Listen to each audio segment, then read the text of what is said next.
지 쏘아댑니다. 쇠 조각에서 원자탄까지. 대포는 전쟁의 양상을 획기적으로 바꾸었습니다. 현대 문명 놀라운 이야기. 이 시간엔 치명적인 살상 무기로 발전을 거듭해온 대포의 모든 것을 알아봅니다.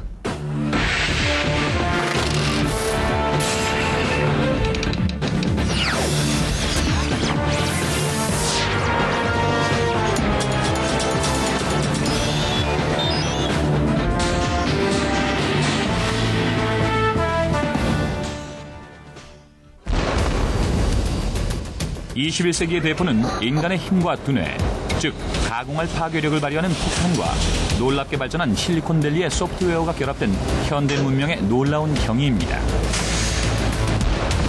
애리조나주 유마 실험장에서 실험 중인 이 시제품은 금세기 대포 기술의 금자탑입니다. 미국이 개발한 이 크루세이더 대포 시스템은 첨단 컴퓨터 프로그램을 장착하고 있어서 발사 재원 산출이나 발사체 장전 등이 모두 자동으로 이루어집니다.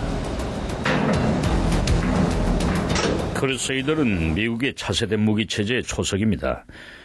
이 시스템은 신속 막강하고 정확한 화력으로 미군의 기동력을 만족스럽게 지원해 줄 겁니다. 크루세이더 대포 시스템은 무게 40톤, 자동 추진 이동, 155mm 시스템입니다. 45kg짜리 강철 포탄을 쓰며 사거리는 53km에 이릅니다. 오차 반경은 표적 주위 1m 이내죠. 포탄 한 개당 파괴력은 135kg입니다. 크루세이더 대포 시스템은 세계에서 가장 앞선 대포라 할 수 있습니다. 이 대포는 100% 로봇 시스템이고 조종석엔 포병 3명이 탑니다. 내부가 꼭 비행기 조종실 같죠. 조작병들은 크루세이더 전면부에 앉습니다. 각자 앞엔 컴퓨터 스크린이 있고 여기에 중요 정보가 실시간으로 나타나죠. GPS 시스템으로 현재 위치와 가야 할 위치, 목표까지 걸리는 시간 등이 실시간으로 나타납니다. 과거의 대포 시스템들과는 달리 화약을 준비하고 장약을 넣고 포탄을 장착하는 등의 육체적 작업은 필요하지 않습니다. 내장된 첨단 기술에 의해서 자동 조작되기 때문이죠. 크루세이더는 아무 사전 준비 없이도 분당 10발 내지 12발을 쏠 수 있습니다. 이 대포만의 발전된 냉각 시스템 덕분이죠. 자동차의 라디에이터와 같은 원리입니다. 차가운 액체가 흐르면서 포신을 시켜준 다음 다시 라디에이터로 돌아가서 냉각됩니다. 그래서 이런 식으로 포신의 열을 제거함으로써 몇 번이고 발사할 수 있는 것이죠. 개폐구를 닫기 전에 발사 화약을 점화할 필요도 없이 발사가 됩니다. 크루세이더는 첨단 냉각 시스템을 가진 세계 유일의 대포입니다. 다른 대포들은 고작해야 분당 6발 내지 8발 정도밖에 못 쏘지만 크루세이더는 10발 내지 12발을 쏠 수 있습니다. 이 발사 속도는 이 정도 크기의 대포로서는 놀라운 발사율입니다. 현재 미국 최고라는 펠라틴의 2배나 되죠.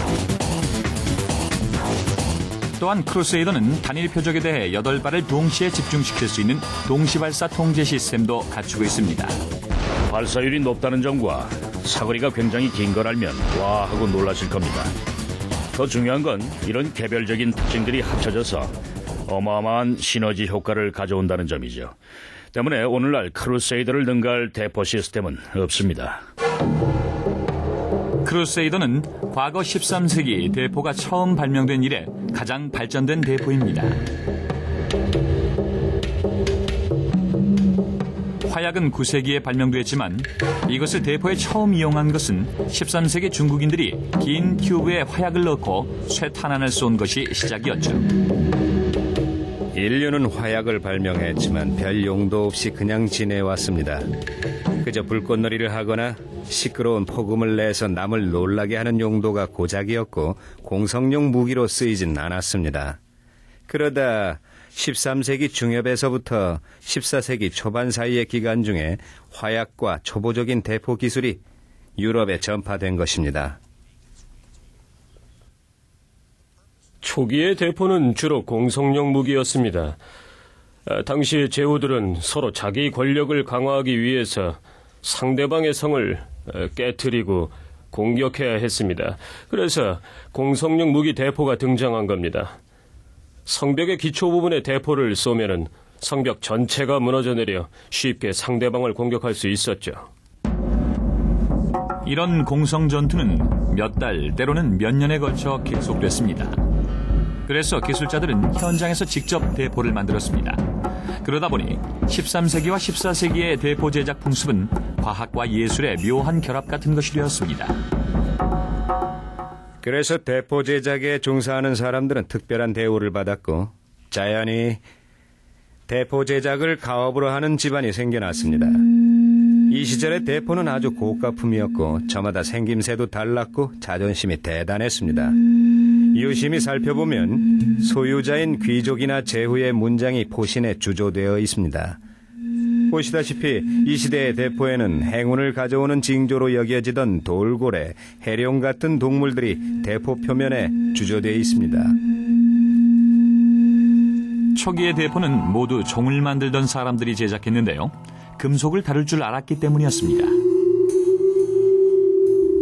쇠를 다루는 일은 지루하고 세심한 것까지 신경을 써야 하는 힘든 노동이었죠.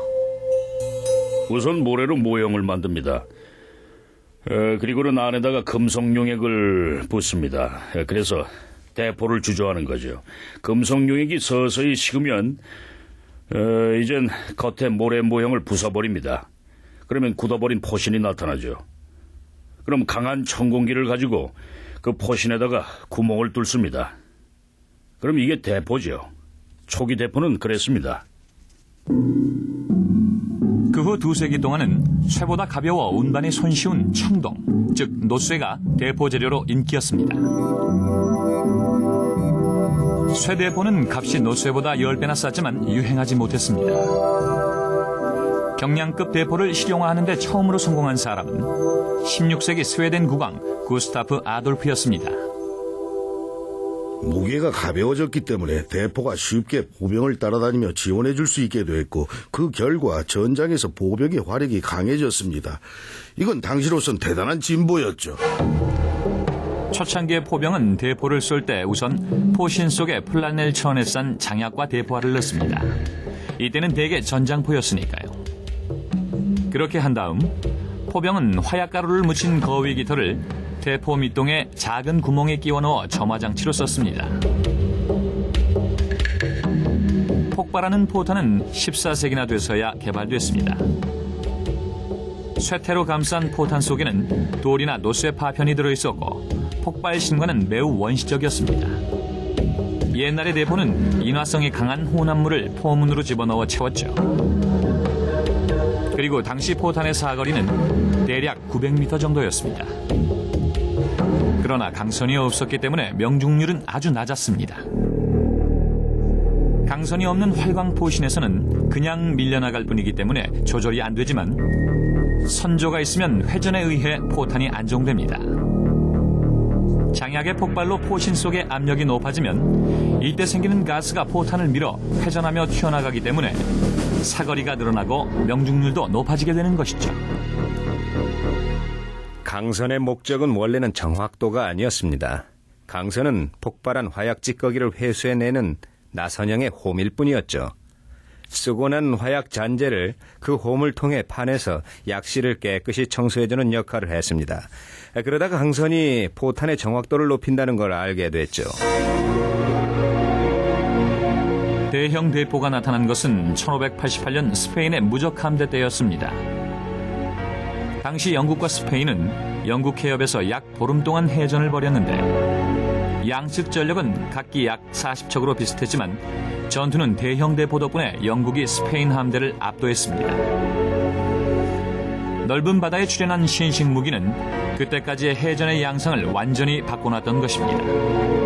하지만 지상전에서는 기동성 때문에 여전히 소형 대포가 인기였습니다. 1775년 겨울 한 책방 주인이 미국 독립전쟁의 진로를 바꾸어 놓았습니다. 헨리 녹스가 타이콘다로가 요새에서 노획한 영국 대포 50문을 보스턴 전쟁터로 가져와 영국군을 격퇴시킨 것이죠. 그로부터 몇 달 후 미국은 영국의 식민지 지배에서 독립하였습니다. 독립전쟁에서 거둔 성공에 이어 대포는 멕시코 전쟁에서도 커다란 역할을 했습니다. 하지만 대포의 성능이 대폭 개선되고 정확도가 높아진 것은 1854년 영국의 수압기술자 윌리엄 암스트롱이 가스 누출 문제를 해결하면서부터입니다. 암스트롱은 포신의 팽창과 수축을 조절하는 장치를 개발하여 대포에서 압력을 가장 많이 받는 부분의 강도를 개선시켰습니다. 암스트롱을 비롯한 대포 제조자들은 후장식 장탄법을 고안했고 제대로 된 강선 포신을 만들었습니다. 문제는 19세기가 될 때까지도 노쇠로만 대포를 만들었다는 것이죠. 노쇠 말고 다른 재료를 쓰면 강선을 넣기가 힘들었습니다. 그래서 다른 재료가 필요했죠. 노쇠는 쇠보다 가볍지만 대포의 강선에 발생하는 강한 압력을 견디기 어렵습니다. 쇠대포는 제조 비용이 훨씬 싼 데다 가스 누출 문제가 해결됐기 때문에 다시 각광을 받게 됐죠. 19세기에 들어 산업혁명이 일어나자 주물업자들과 야금업자들이 쇠대포 붐을 일으켰습니다. 이 시기에 대표적인 주물공장 웨스트포인트 주물소가 뉴욕주 콜드스프링스에 세워졌습니다. 이 공장은 1812년 제임스 매디슨 대통령이 선정한 미국의 대포 생산기지 4곳 중 하나였습니다. 이 공장은 남북전쟁 기간 동안 국군의 대포를 전량 생산했습니다. 전쟁이 늘 기술 발전을 가져오듯이 남북전쟁도 몇 가지 면에서 대포 제조 기술의 발전을 가져왔습니다. 그중 제일 먼저는 무연 화약이 나온 거죠.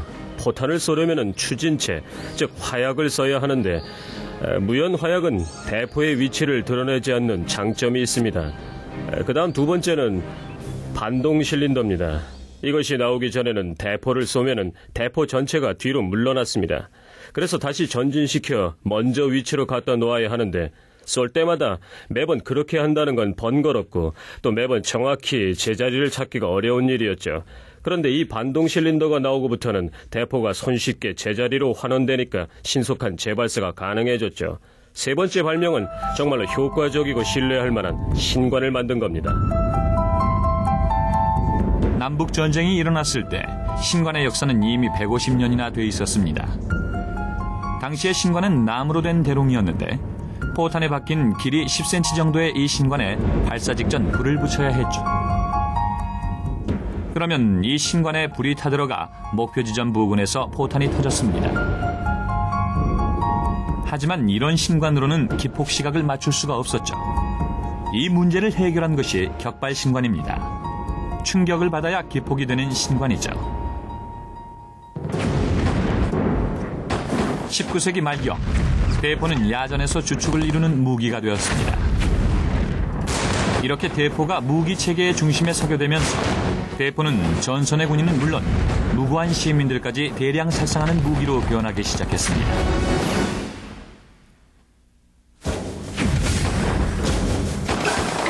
제1차 세계대전이 일어났을 때 대포는 명실공히 전쟁터의 왕자였습니다. 대량 생산으로 대포의 수가 엄청나게 늘어났지만 정확도는 여전히 낮은 수준이었죠. 세계 각국은 발사 속도가 빠르고 정확성 높은 대포를 만들려고 혈안이었습니다. 하지만 반동 회수 장치가 미흡해서 정확도가 개선되지 못했죠. 불행하게도 기존 장치로는 최초의 발사 위치로 정확한 복귀가 불가능했습니다. 당시는 대형 용수철이 최선의 반동 회수 장치였지만 대포에 되튕기는 힘이 워낙 세서 이 용수철은 금방 고장났습니다. 그러던 중에 한 프랑스인이 아주 획기적인 새로운 반동 회수 시스템을 발명했습니다. 그 발명이 바로 하이드로 뉴매틱 시스템인데 프랑스는 이 장치를 그들의 유명한 프렌치 75라는 비밀병기에 부착시켰습니다. 용수철을 쓰던 다른 대포와 달리 프렌치 75는 실린더 2개를 씁니다. 2개의 실린더는 기름과 질소로 채워져 있죠. 발사하면 질소가 든 실린더가 압축됐다가 다시 복원되면서 대포를 다시 재발사 위치로 되돌아가게 해줍니다. 그 후 프렌치 75는 현대 야전 대포의 선두자가 됐습니다. 이 대포는 발사 후 복원력이 정확했기 때문에 재발사 시 오차를 크게 줄일 수 있었습니다.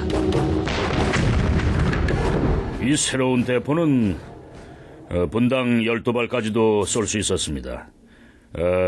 그래서 한 발은 포실 속에 들어있고 6발은 공중에서 날고 있을 정도였죠. 이 대포는 무게가 1.2톤, 길이는 5.4m, 폭은 3m, 높이는 1.8m의 방호막으로 보호되었습니다. 7.2kg짜리 포탄을 후장식으로 장탄했고 사거리는 약 7km였습니다. 진짜 무서운 대포가 등장한 겁니다. 이 대포는 1차 대전 당시 정말 대단히 중요하게 사용됐습니다. 프렌치 75에 장치된 새로운 반동 회수 시스템은 국제적인 관심거리가 됐습니다. 1차 대전 당시 미국은 이 대포를 본토로 가져가서 분해를 해봤는데 프랑스의 이 군사 기밀을 알아낼 수가 없었습니다. 하지만 이런 종류의 비밀은 오랫동안 지속될 수 없습니다. 그래서 유럽 각국도 곧 프렌치 75와 유사한 대포를 보유하게 됐습니다. 이 새 대포는 1차 대전 초기의 표준 병기였습니다. 그러나 전쟁이 참호전으로 바뀌자 프렌치 75의 효율성이 떨어졌습니다. 사실 프렌치 75처럼 탄도가 높은 대포는 머리 위로 날아다닐 뿐입니다. 땅속 참호에 있는 보병에게는 별 위협이 안 됐죠. 하지만 독일이 이 문제를 해결했습니다. 독일은 그때로선 사상 최대인 242cm의 곡사포 이른바 빅버사를 써서 1914년 8월 벨기에의 리아지 요새를 붕괴시켰습니다. 사상 유례가 없던 일이었죠. 대포의 기원이 공성용 무기라고는 하지만 그런 현대적인 요새를 그처럼 철저하게 분쇄한 적은 일찍이 없었습니다. 빅버사는 6km를 날아가 목표 지점에 떨어져서 땅속 깊이 관통에 들어가서는 폭발하는 게 장점이었습니다.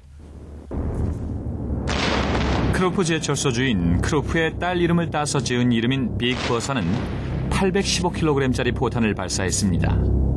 자체 무게가 대단해서 이 대포는 5대의 트랙터가 부품을 운반해다 현장에서 기중기로 조립했죠. 독일이 선보인 이 대포는 세계 최초의 이동식 대포였습니다. 포상을 설치하는데 하루가 걸렸죠. 그리고 또다시 하루가 걸려야 사거리가 안정됩니다. 그리고 나면 어느 요새고 차례로 가공스러운 파괴력으로 공격할 수가 있죠. 그러나 문제도 있었습니다. 빅버사는 발사 때마다 반동 회수 시스템의 손상이 심해서 하루 서너 발 이상 쏠 수가 없었습니다.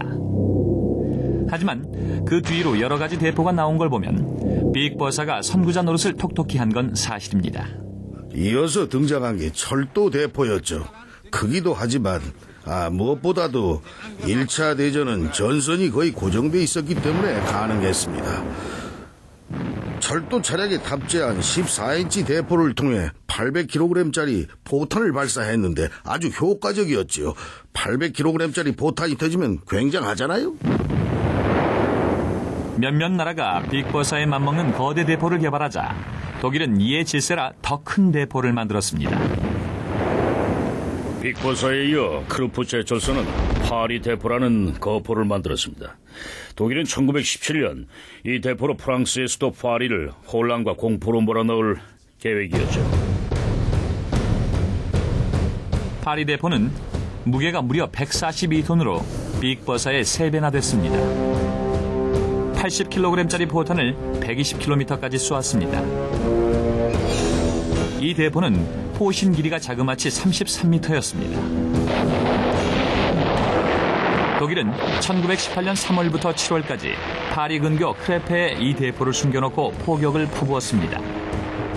파리 시민들은 포탄이 어디서 날아오는지도 몰랐습니다. 포탄이 처음 날아왔을 때 파리 시민들은 가스탱크가 폭발한 줄 알았습니다. 포탄이 터진 줄은 전혀 몰랐죠. 그리고 또 한 가지, 이 포탄은 사실상 폭탄처럼 공중에서 떨어졌습니다. 포탄이 높이 뜨니까 제펠린 비행선같이 보였으니까요. 하지만 차츰 그게 포탄인 걸 알게 됐죠. 포탄이 대기권 상층부까지 올라가는 최초의 대포였습니다. 까마득히 올라간 다음 거의 수직으로 낙하했으니까요.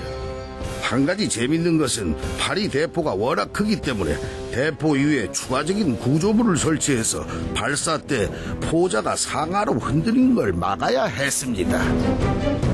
하지만 연합군이 압박해와 전선이 무너지자 독일군은 이 값비싸고 성가신 무기에 대해서 다시 생각해야만 했습니다. 결국 독일군은 이 대포의 사용을 포기하고 크루프 제철소로 가져가 분해했습니다. 파리 대포가 일찌감치 최후를 맞은 데 비해서 대형 함포와 해안포들은 전쟁이 끝날 때까지 쓰였습니다. 함포와 해안포는 기능이 비슷하지만 해안포는 발사 순간만 위치가 드러나고 포가가 뒤로 후퇴하여 대포의 모습이 사라지는 것이 큰 이점이었죠. 후퇴형 포가에 실린 대포의 장점은 적의 대포가 직선 탄도 대포일 때 유리합니다. 초창기의 함포들이 대개 그런 직선 탄도 대포들이었죠. 후퇴형 대포는 발사 순간에는 지상이나 콘크리트 방호벽 위로 포신이 올라가지만 발사 직후 반동으로 인해 지하 또는 방호벽 뒤로 후퇴하게 됩니다. 이러한 장점 덕분에 적군은 발사 순간밖에는 이 대포를 볼 수 없기 때문에 조준이 어렵습니다. 또한 방호벽이 대포를 보호합니다. 그러나 함포도 이에 대한 해결책을 고안해냈습니다. 탄도의 고도가 높은 국사포를 개발해서 전함에 배치하는 해군의 대포 기술이 등장하자 후퇴형 포가에 실린 대포도 이제는 그 종말을 맞을 수밖에 없었습니다. 독일도 이 신기술을 채용했습니다. 그러면서도 그들은 1차 대전 이래 특징인 거포주의를 버리지 못했습니다.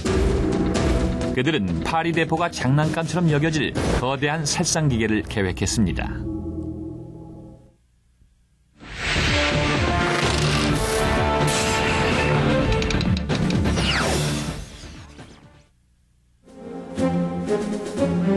(2차) 대전이 시작되자 독일은 거대 대포 개발에 더욱 박차를 가했습니다.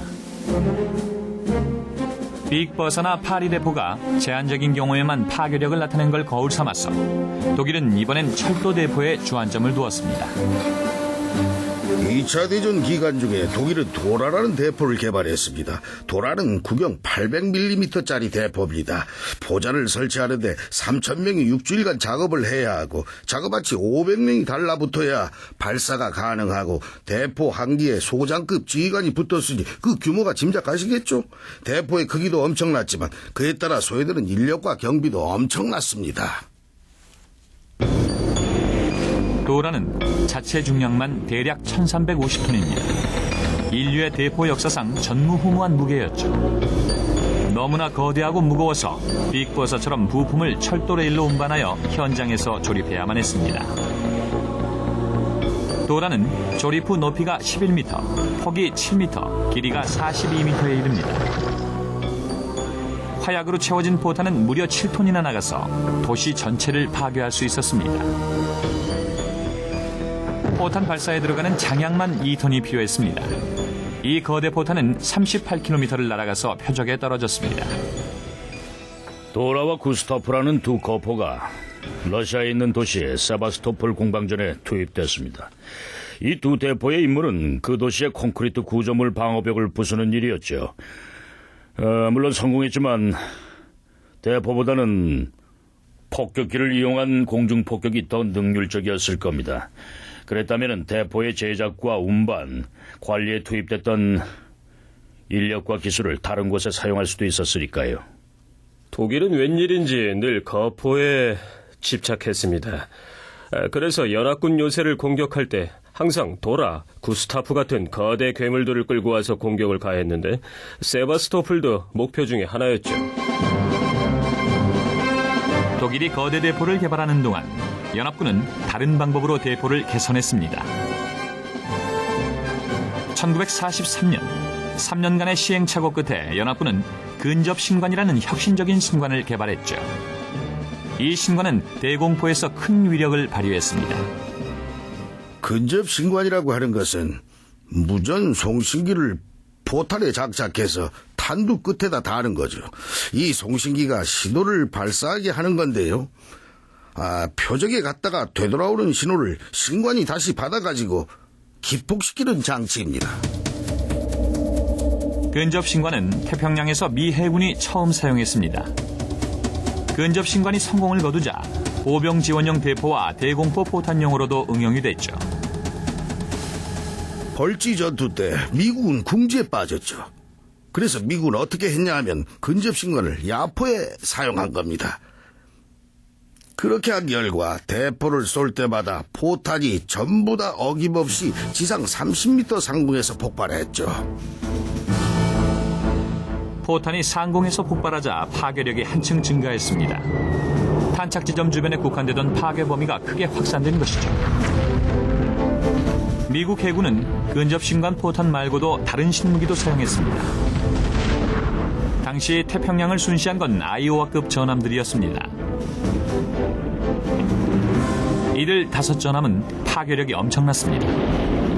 함포 길이가 270m, 그때까지 전함에 탑재된 것으로는 가장 대형인 9문의 맘모스급 16인치 포가 설치된 이 전함들의 화력은 당할 자가 없었습니다. 이 전함들은 수영장 제족이라는 별명이 붙었는데 그 함포탄이 직경 60m짜리 분화구를 만들었기 때문입니다. 포탄 무게는 1.5톤으로 소형 폭스바겐 무게에 해당했습니다. 이들 전함들은 자이로스코프뿐 아니라 이제까지 들어보지 못한 발사 재원을 산출하는 컴퓨터까지 갖추고 있었습니다. 에이켄 릴레이 계산기는 해군으로 하여금 신속한 계산으로 사격상의 오차를 보정하고 발사 재원을 수정하거나 결정할 수 있게 해줬습니다. 말하자면 함포 사격의 복잡한 현장 사정과 미래 컴퓨터 시대의 자연스러운 결합이라 할 수 있죠. 마크1이라는 애칭을 가진 에이켄 컴퓨터 덕분에 이들 아이오와급 전함들의 함포는 38km 밖의 표적을 정확하게 명중시켰습니다. 이들 전함들은 항공모함들과 함께 미국으로 하여금 영국을 제치고 바다의 제왕이 되게 했습니다. 그러나 불행하게도 함포 기술이 연안포 기술에도 곧바로 전용되는 것은 아니었습니다. 그래서 미국은 연안 방어를 위한 연안포 기술을 별도로 개발해야만 했습니다. 그래서 미국 전문가들 사이에서는 비행기와 지대지 미사일이 장차 연안 포대를 대체할 미래형 무기라는 판단을 하게 됩니다. 그래서 미국의 중후장대형 해안포는 2차 대전이 끝난 후 10년도 못 가서 폐기되게 이르렀던 겁니다. 1949년경에 연안 방어 활용 무기들은 거의 다 폐기됐고, 다만 보시는 것처럼 미 육군 대포박물관의 전시품으로 보존되고 있을 뿐입니다. 일세를 풍미하던 무기로서의 위험을 잃긴 했지만 대포는 여전히 세계를 호령할 새로운 가능성을 가지고 있습니다. 원폭이 일본을 잿더미로 만들며 2차 세계대전이 끝나자 대포 기술의 새 지평이 열렸습니다. 군사 전문가들은 20세기 후반 가장 바람직한 대포의 용도가 무엇일지를 연구했습니다. 그러자 대포에 원폭탄두를 장착해보자는 아이디어가 대두됐습니다. 1950년대 초 미국 군부는 미국 원자력위원회와 원자포를 개발하는 작업에 착수했습니다. 원자무기를 가지고 전투를 벌인다. 아주 근사한 생각이었죠. 국지적인 야전용으로 쓸 전술 핵무기라면 그저 기존의 원자폭탄을 아주 작게 소형화시키면 될 거 아니냐 하는 생각이었으니까요. 그래서 가장 소형화된 것이 11인치, 즉 280mm 포였습니다. 이것이 바로 아토믹 애니인데 소형화됐다고는 하지만 엄청나게 컸습니다. 이 거포는 15킬로톤의 파괴력과 사거리가 40km나 됐죠. 아토믹 애니의 핵탄두는 화약 1만 5천 톤의 위력을 발휘합니다. 이 탄두 10기면 히로시마 원폭의 화력과 맞먹게 되죠. 아토믹 애니는 길이 12m, 무게 85톤입니다. 포탄의 위력을 강화시키는 것이 아니라 오히려 약화시키는 것이 이 대포 개발의 핵심이었죠. 1953년 3월 25일 드디어 네바다주 프렌치맨 플랫에서 사상 처음으로 원자포가 시험 발사됐습니다. 시험 발사가 성공하자 몇 개의 아토믹 애니가 조립되어 전 세계에 배치됐죠. 아토믹 애니가 핵 군비 경쟁에 한몫한 건 사실입니다. 군부는 봐라, 우리는 핵탄두를 쏠 수 있는 대포까지 갖추고 있다 하고 과시하고 자랑했으니까요. 사실 1950년대는 더 이상 대규모의 군대가 필요 없다고 떠들던 시절이었습니다. 사실 그때는 폭격기가 원자폭탄을 싣고 가서 한 방 떨어뜨리면 그 다음에는 그저 보병 몇 명이 달려가서 적지를 점령하는 걸로 전쟁은 끝이라고 생각했죠. 그래서 군부도 이런 시류에 편승해서 이 핵대포 역시 그런 가공할 무기라고 속단했던 겁니다. 실제로 포트실 기지에 가서 아토믹 애니를 쳐다보면 대포가 철도 위에 얹혀 있다기보다는 거대한 포대 앞에 철로가 놓여 있는 것처럼 보입니다. 다시 말해 철도로 운반되기보다는 포대 밑에 트럭에 의해 이동되는 거죠. 이 대포는 양 끝에 2대의 트럭이 있어서 들어올리거나 이동할 수 있었죠. 아토믹 애니의 핵무기로서의 성능은 무기사상 전무후무한 것이었습니다. 과학자들은 핵탄두를 발사하는 대포의 안정성을 특별히 고려해야만 했죠. 그래서 정말 획기적인 개선이 이루어졌습니다. 아토믹 애니는 이중 반동 회수 장치를 갖췄습니다. 하나는 많은 대포에서 보는 그런 보통의 반동 회수 시스템으로서 이렇게 미끄러지는데 밑에 또 하나가 받치고 있어서 이런 식으로 미끄러져 내려갑니다. 그렇게 하는 이유는 그렇게 함으로써 반동을 유연하게 하고 필요시에 신속하게 재발사 자세를 잡을 수 있기 때문입니다. 근데 아토믹 애니에도 큰 문제가 있었습니다.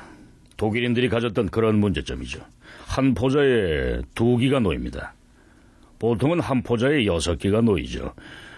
하지만 2기인데도 이를 가설하는 데는 꼬박 하루가 걸려요. 그리고 사거리가 32km였습니다. 때문에 전선이 유동적일 경우에는 기동성이 너무 떨어졌죠. 또 다른 문제점은 말할 것도 없이 소련의 존재였습니다. 소련은 바보가 아니었습니다. 소련은 항상 애니를 겨누고 있었죠. 어디로 옮기든 그 위치가 탄로날 수밖에 없었습니다. 이런 약점을 극복하지 못하고 아토믹 애니도 빅버사, 파리대포, 도라의 뒤를 이어 퇴역하고 말았습니다. 이것이 메릴랜드주 에버딘의 미 육군 대포박물관에 전시된 애니입니다. 50년대 초에 이미 대포와 보병은 미사일의 발달로 별 필요가 없을 것으로 여겨지기 시작했는데 부분적이지만 그게 현실로 다가온 것이죠. 지금은 미사일이 아토믹 애니를 대체했습니다. 설치가 신속하고 사거리가 더 길고 파괴력이 더 좋고 정확도가 더 높으니까 굳이 애써서 대포에 핵탄두를 쏘아보내려고 애쓸 필요가 없어진 겁니다. 로켓이나 미사일과 경쟁하기 위하여 과학자들은 대포의 기동력과 정확도를 향상시켜 대포의 실전 가치를 유지해보려고 노력했습니다. 한국전과 월남전은 대포의 생존 가치를 증명해 보일 기회였죠. 월남전에서 이루어진 진보는 화력기지 개념이라고 할 수 있습니다. 먼저 공병대가 나가서 불도저로 정글 속에 나무를 밀어내서 신속하게 공지를 마련합니다. 그 다음엔 대포를 공수해 가서 그곳을 포병기지로 삼고 사거리 내에 있는 여러 보병부대를 지원하는 겁니다. 그래서 보병은 그 포부대의 사거리 내에서만 활동하고 그 바깥으로 나가지 않는 겁니다. 이런 식으로 화력기지 개념은 헬리콥터의 기동력을 포병부대에 부과시켜줌으로써 전투력 향상을 이루어낸 거죠. 월남전에서는 기동력과 적응력이 전투부대 생존에 절대적으로 필요했습니다. 월남전에서는 포병 또한 최전방 전투부대였기 때문에 과거 1차 대전 때처럼 포병은 후방에서 지원 사격만 한다는 종전의 사고방식을 버려야 했습니다. 수시로 변하는 전선, 그리고 굴곡이 심한 지형 때문에 보다 작고 가볍고 기동력 있는 대포가 필요했습니다. 월남의 특이한 지형에 맞추어 미국은 새로운 대포를 고안해냈습니다. 1966년에 나온 M102 대포가 바로 그것인데요. 이것은 자주포로서 105mm포였습니다. M102는 105mm 곡사포를 개량한 것인데 이 포는 지면에 발판을 박아 그 위에 대포를 앉히고 포를 360도 아무 쪽으로나 쏠 수 있게 만든 거죠. 또 하나 좋은 점은 헬리콥터 밑에 매달아 운반할 수 있도록 경량화되어 있어서 작전하기가 아주 편리했다는 겁니다. 월남전은 전선의 변화무쌍함을 보여줬고 그때마다 거기에 맞는 대포가 필요하다는 사실을 가르쳐줬습니다. 대포만이 아니라 포탄 역시 적응력이 향상됐죠. 그리고 물론 그 비결은 뭐니 해도 역시 정밀한 대포의 개발이죠. 대포와 포탄이 스마트탄 같은 정밀함을 보여주기만 한다면 우리는 정밀한 화력을 지닌 정밀한 대포라는 대포의 새 시대를 열어갈 수 있을 겁니다. 기동력 있고 가볍고 정확도 높은 포탄을 쏘는 대포라야만 과거의 영광을 되살릴 수 있습니다.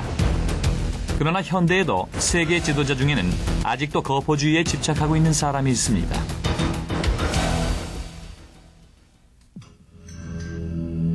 중동의 강자로 이름이 알려지기 전부터 이라크 대통령 사담 후세인은 슈퍼건 아이디어에 매료돼 있었습니다. 탄두를 인공위성 궤도까지 쏘아 올리는 초대형 대포. 1989년 사담 후세인은 캐나다 태생 천문 물리학자 제랄드 불이라는 사람을 만나서 이런 대포의 개발을 시작했습니다. 이 대포로 후세인은 이웃의 적 이스라엘을 공격할 생각이었죠. 그런데 여기엔 몇 가지 문제가 필연적으로 따랐습니다. 하나는 장소가 고정된다는 점입니다. 그러니 이스라엘 공군에 발각되기 전에 몇 발이나 쏠 수 있겠냐는 거죠. 더구나 이스라엘 공군은 우수해서 이 대포를 발견만 하면은 포자를 산산조각을 내버릴 수가 있었죠. 그 슈퍼건은 대단히 큰 무기였습니다. 후세인은 영국의 비밀 생산 기지를 마련하고 그 부품들을 석유화학 공장 부품으로 위장, 이라크로 수송했습니다. 길이가 180m에 달하는 문자 그대로 초슈퍼건인 이 대포는 600kg짜리 탄두를 1120km 상공으로 쏠 예정이었습니다. 영국 말고도 스페인, 네덜란드, 스위스 등지에서도 부품을 만들었습니다. 그러나 불행하게도 영국 세관이 1990년 11월 완성 단계인 이 대포의 마지막 부품을 압류함으로써 계획은 실패로 돌아갔습니다. 오늘날까지도 후세인은 그 꿈을 버리지 않고 있습니다. 그러나 미국은 후세인과는 달리 1990년대를 가볍고 기동성 뛰어난 대포 개발에 주력하여 펠라틴이라는 가장 앞선 자주포를 실전에 배치했습니다. 펠라틴은 현재 미국이 보유한 세계 최고의 대포라고 할 수 있습니다. 그러면 어떤 점이 최고냐? 그건 대포에 컴퓨터를 내장시킨 거죠. 컴퓨터가 대포를 전부 통제합니다. 그래서 더 빨리, 더 멀리 쏠 수 있고 더 신속히 움직여서 내가 적에게 발견되기 전에 이미 적을 괴멸시킬 수가 있는 거죠. 펠라틴은 155mm 포인데 지상 주행 속도가 시속 64km나 됩니다. 어떠한 자주포보다 빠르죠. 1997년에 처음 실전 배치된 펠라틴은 독일의 거포 도라와 파괴력이 같습니다. 앞으로 미국의 대포는 1813년 이래 군수공장으로 쓰여온 뉴욕주 알바니 부근의 워터블리트 무기창이 생산합니다. 워터블리트는 미국에서 가장 오래된 군수공장이며 각종 대형 대포를 생산해온 유일한 공장이죠. 우리는 그저 여기서 발사돼 저기 가서 쇳조각을 떨어지게 하는 그런 기계를 만드는 것이 아닙니다. 우리는 대포를 만듭니다. 포병대가 이것들을 사용해 국민을 보호하고 군인을 보호하고 나라를 지킬 무기를 만드는 겁니다. 오늘날 대포를 만드는 과정도 초창기인 13세기의 예술적인 제조 과정과 본질적으로는 다르지 않습니다. 회전식 단조에 의해 강철을 예비적으로 성형합니다. 이때 성형되는 길이는 2에서 3m가 됩니다. 그 다음 그걸 유도 용광로에 넣고 섭씨 2000에서 2100도로 달구어 다시 성형합니다. 그 다음 용광로에서 꺼내 컨베이어 벨트에 실어 회전식 단조 공정을 다시 거칩니다. 이 거대한 포신은 회전식 단조기의 이빨에 물린 채로 빙빙 돌게 됩니다. 회전식 단조기에는 4개의 거대한 해머가 있는데 이것들은 컴퓨터실의 컴퓨터에 의해 조절됩니다. 포신의 길이에 따라서 해머가 두드리는 힘의 세기가 달라집니다. 철은 가열하면 항상 그 성질의 일부가 상실되게 마련입니다. 이를 피하려면 가열 후 빨리 냉각시켜야 하죠. 그래서 이런 냉각 공정을 거치면서 신속하게 냉각시키면 사라졌던 성질들이 원래대로 되살아납니다. 이 모든 과정이 20년 전만 해도 15시간이나 걸렸지만 지금은 15분이면 끝납니다. 미 해군은 대포 기술의 진보의 덕을 보고 있습니다. 새로 진수된 미 해군의 윈스턴 처치로는 에어검이라고 하는 사거리가 연장된 함포를 갖춘 첫 구축함입니다. 에어검은 로켓의 보조를 받는 5인치 포로, 포탄 무게 54kg, 사거리 96km입니다. 종전의 함포보다 50% 정도 성능이 개선된 셈이죠. 함포도 인상적이지만 야포의 발전은 더 대단해서 파괴력과 자동화가 완벽해졌습니다. 그러나 이러한 발전도 미 군 방위 계획에 따른 크루세이더 대포 시스템에 비하면 아무것도 아닙니다. 크루세이더는 2008년에 실전 배치됩니다. 그러나 시제품이 이미 실험 단계에 있는데도 불구하고 한편에서는 크루세이더가 이제 쥬라기의 공룡 같은 존재라는 주장이 많이 있습니다. 미래전에서 무엇이 더 적절한 지원 무기냐, 로켓을 기반으로 한 시스템이냐, 아니면은 대포를 기반으로 한 시스템이냐 하는 문제는 앞으로 미래전의 양상이 어떤 식으로 변해가느냐에 달린 문제라고 말할 수가 있습니다. 정확도의 혁명, 그리고 정부의 혁명으로 군의 전투 방식이 많이 달라졌습니다. 예를 들어 2015년이나 2020년의 전쟁터는 아주 치명적인 싸움터가 될 것입니다.